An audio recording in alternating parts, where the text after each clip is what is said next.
Doc Tony, less transmissible than COVID-19 po itong hantavirus yung binabanggit ninyo kanina. Tama po ba, Doc?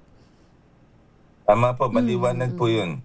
Makocontain to through our hygiene at ang pag-iingat, lalo na sa ating mga tripulante po. So, maganda po itong pagdidiscuss na ito para to settle the issue once and for all po.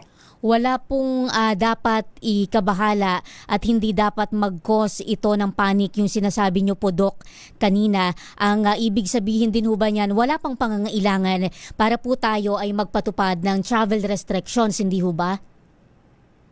Of course.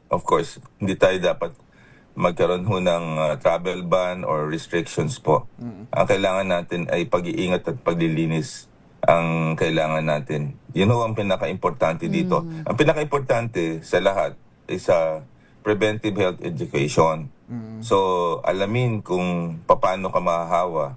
And therefore, nandun yung pag-iingat. Kung ang pinagmumulan ay mga apektadong daga, ang ihi nila, naturalmente, ang kailangan natin gawin, sabihan ho yung ating migrant workers at saka yung involved sa marina, na yung vapor, pagdadaong ho, ay maglinis po niyaan bago dumaong ng Pilipinas.